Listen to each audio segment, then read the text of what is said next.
Jean 10, verset 27. Mes brebis entendent ma voix, je les connais et elles me suivent. Il est très important que nous apprenions à fonctionner selon les Saintes Écritures. Parce que les Saintes Écritures, c'est l'excellence au salut, à la réussite, au succès. Quand on dit que mes brebis, la parole de Dieu dit, mes brebis entendent ma voix, ça signifie que tu ne peux pas faire l'erreur tant que tu marches selon les Saintes Écritures. Parce que tout ce qui est en dehors des Saintes Écritures est physique. Et le physique ne peut pas gagner sur le spirituel. Parce qu'avant que les choses ne soient d'abord physiques, c'est d'abord spirituel. Aujourd'hui, nous allons parler de la voix que nous entendons. De ce qui influence positivement ou négativement nos vies. Oui. Aujourd'hui, nous allons parler de la voix. Quelle est la voix que tu entends? Est-ce que c'est la voix du bon berger? Comme disait le livre de Jean 10 au verset 27. La voix du bon berger est toujours la bonne parce qu'elle te dirige dans un droit chemin. Je ne sais pas si ça va être long, mais je vais essayer de mettre ça un peu, de faire un peu plus court. Parce que quand je prends la peine d'essayer d'expliquer, c'est parce que ça permet à ce que les gens puissent comprendre. Ça les aide pour ceux qui prennent le temps d'écouter. Parce que c'est comme ça que moi aussi j'ai été transformé en venant au Seigneur. J'aime beaucoup l'évangile de la simplicité, l'évangile de la paix, l'évangile qui apporte la solution là où on analyse la situation, les circonstances de la vie. Avec Jésus-Christ, c'est trop facile. Parce que quand tu appliques la parole de Dieu vient brûler tout ce qui n'est pas de Dieu. Quelle est la voix que tu entends? Quel est l'ami qui est avec toi? Quel est ce que tu entends? Quelles sont les compagnies? Qu'est-ce qui t'entoure? Qui sont les gens qui t'entourent? Est-ce que tu crois à quelqu'un qui est toujours en train de venir pour faire des rapports négatifs sur d'autres personnes? Crois-moi, ma soeur, mon frère. Cette même personne reviendra faire la même chose contre toi. Qui sait si elle le fait déjà ou elle le fait déjà dans le secret? Quelle est la voix que tu entends? Tu dois entendre la voix de ceux-là qui te conseillent. Tu dois entendre la voix de ceux-là qui t'encouragent. Tu dois entendre la voix de ceux-là qui sont prêts à faire tout dans les moments les plus difficiles. Parce que c'est dans les moments les plus difficiles qu'on connaît qui est vraiment la bonne personne. Il peut arriver que tu passes par des situations très difficiles. Et dans ces situations difficiles, c'est là où tu vois vraiment tes amis. Un ami qui ne prend même pas la peine de savoir comment tu vas. Prendre même l'appel, mais là, cet ami-là attend seulement que tu puisses le faire signe, appeler. Mais pourtant, cet ami-là connaît exactement la situation dans laquelle tu passes. Même pas chercher à savoir comment est-ce que tu vas, les nouvelles et tout ça, machin, tout. Mais pourtant, tu souffres. Et ça fait très mal de voir que c'est dans les moments difficiles. Dans les moments difficiles qu'on découvre vraiment qui est qui. Ça fait très mal. Surtout quand le retour n'est pas le même. Quand on a trop aimé la personne et on se disait que non, cette personne, ne peut pas m'abandonner. Ne pas abandonner, ce n'est pas forcément aider avec de l'argent, je l'ai toujours dit.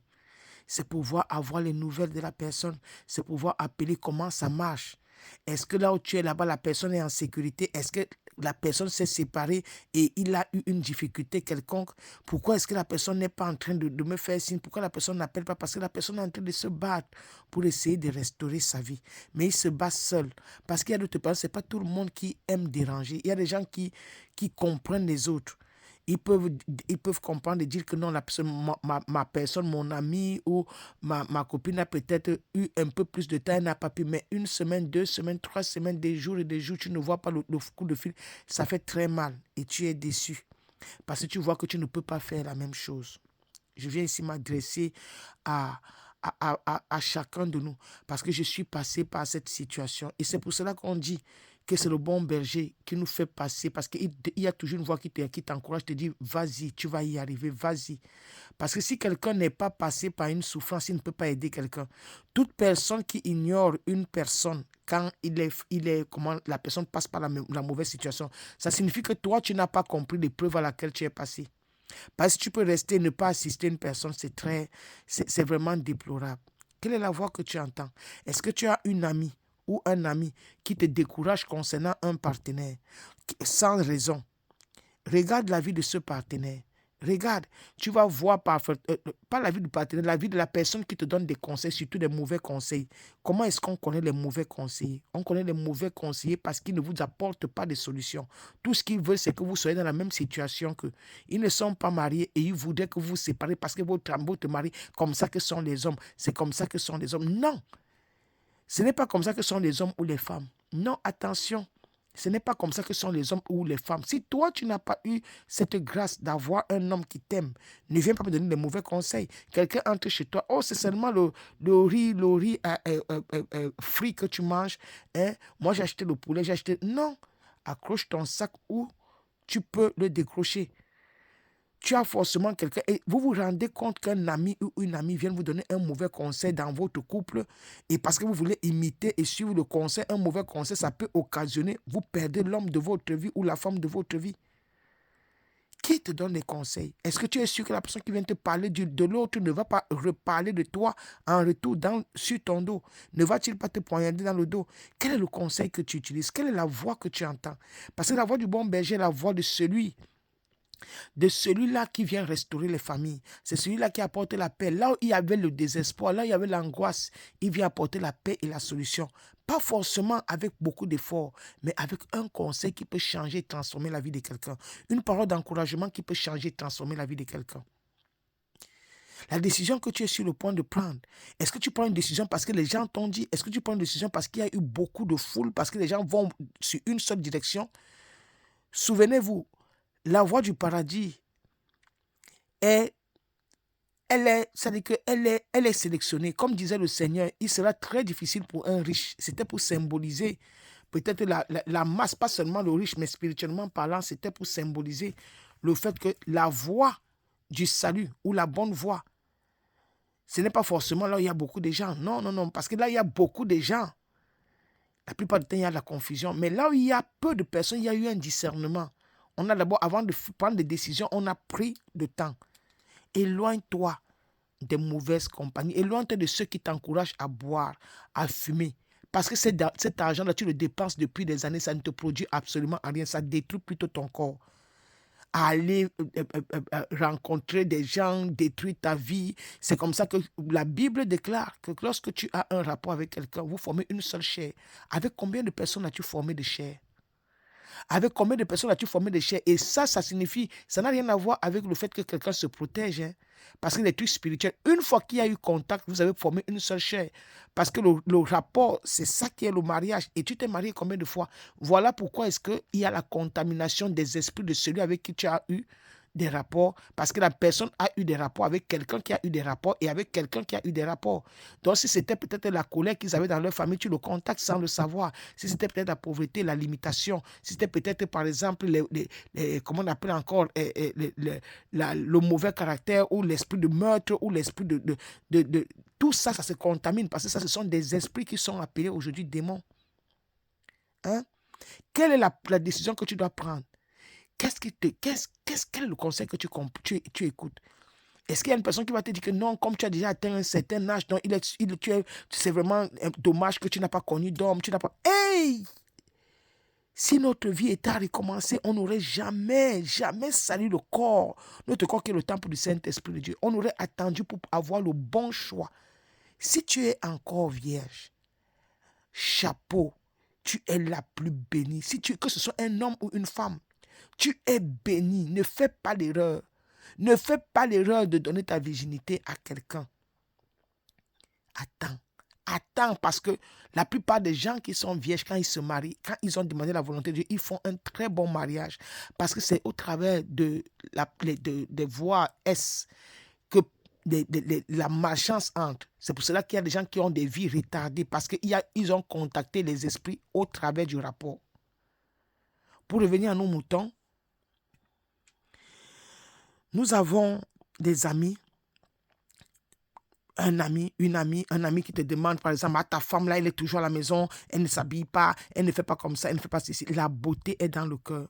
Celle qui t'a supporté pendant des années, celle qui a souffert avec toi pendant des années, ou celui-là qui a souffert avec toi, qui te donne l'amour. Quand tu vas dehors, c'est toi qui dépenses. Regardez comment est-ce que l'ennemi utilise les gens. C'est toi qui prends l'argent, tu dépenses pour celui qui ne te fait rien. Tu peux prendre de l'argent de celui qui t'aide. pour aller donner à celui-là qui te fait du chantage. Est-ce que ça a un sens? Ça n'a pas de sens, c'est la manipulation.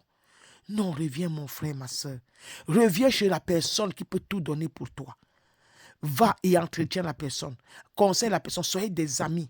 Soyez des amis. Ne suis pas la voix de celui-là qui voudrait absolument qu'il y ait séparation. Pourquoi il voudrait que tu aies séparation? Il juge déjà le partenaire. Il juge déjà la relation avec qui tu as. Sans connaître votre vraie histoire. Parce que c'est vous deux qui connaissez votre histoire. Hein? Celui qui vient du dehors, il vient parce qu'il est aigri, parce qu'il est jaloux, parce qu'il ne veut pas vous voir ensemble. C'est très différent de celui qui maltraite sa femme ou celle qui maltraite son mari. Non, là-bas, c'est autre chose. Parce que si tu es une personne qui est seulement après le matériel, mon frère, ma soeur, tu ne vas jamais te rassasier du matériel. Ça signifie que tu n'auras jamais les yeux ouverts pour réaliser ta propre vie. Regarde, compte les années. Qu'est-ce que tu as réalisé? La maison, tu n'as pas construit. Les choses, tu n'as rien fait. Mais tu ne fais que boire, tu ne fais que fumer, tu ne fais que vivre une vie qui n'a pas de sens tout autour. Hein? Donc, je viens encourager ici les gens à prendre des décisions. Et ça, on ne le fait pas seul. Je le dis toujours parce que quand tu commences à vouloir faire des choses et réfléchir, il y aura quelque chose qui va tout t'attirer. C'est pour cela qu'on dit que quand tu interviens, tu mets la parole de Dieu, tu mets la prière, tu dis Seigneur, je voudrais organiser, voilà l'argent que j'ai. Qu'est-ce que je dois faire avec l'argent? Bon, pour celui qui est chrétien, pour que l'argent ne puisse être géré et que tu fasses des choses très bien, tu le sanctifies en donnant la dîme. Tu ne cherches pas à savoir si c'est ceci, machin, truc. Il faut connaître là où tu donnes la dîme. Il faut le donner par révélation. Dans un endroit où tu vois que tu profites dans l'église et que tu vois que dans l'église, là, il y a des dons qui sont faits. Il y a des aides qui sont faites. Ce n'est pas n'importe où on donne sa dîme. Parce que quand tu donnes, ça doit parler en ta faveur. Tu vois comment est-ce qu'on nourrit les sans-abri, on nourrit les tout. C'est cette dîme qui paye le loyer, qui paye tout ce qu'il faut faire. Les activités tout le temps pour encourager les gens. Hein? Et tu ne vas pas rester et écouter, par exemple, quand tu as sanctifié ton argent en donnant la dîme, tu pries sur cet argent, Seigneur. Voilà maintenant, peut-être tu peux prendre encore l'offrande, bon, pour celui qui est consacré. Parce que moi, je diffère toujours. La dîme, c'est la dîme, l'offrande, c'est l'offrande. Et la prémisse, c'est la prémisse. La prémisse, c'est toujours le premier argent de ce que j'ai fait comme activité. Si c'est un nouveau boulot, je le consacre d'abord à l'Éternel. Et après ça, je peux utiliser mon argent. Je ne donne jamais mon argent sans donner la dîme, par exemple. Ça, c'est mon alliance avec le Seigneur et ça marche toujours. Et l'argent que j'utilise là, même si c'est 1 franc, je vais organiser des choses plus grandes que ce que... Et je constate qu'il n'y a pas de maladie autour de moi. On ne m'appelle pas, le parent est malade, les frères et sœurs. Le Seigneur veille, il menace le dévoreur. Parce que les gens croient seulement que l'argent, c'est ce que tu vois. L'argent, le Seigneur te remplit. Quand tu mets la parole de Dieu en pratique, il s'arrange à ce que tu n'es pas le dévoreur. Tu aies moins de dépenses. Pourquoi on ne vient pas te dire que non, on a coupé un certain montant d'argent dans ton compte, on a fait comme ça, la voiture ne fonctionne pas, il faudrait arranger comme ça, ceci, machin, truc, le marché, il n'y a pas l'argent pour manger, non. Quand une personne dîme son argent, il fait moins de dépenses et il a les entrées. Les entrées que toi, tu ne comprends pas pourquoi ton frigo est toujours rempli, ton réfrigérateur est toujours rempli.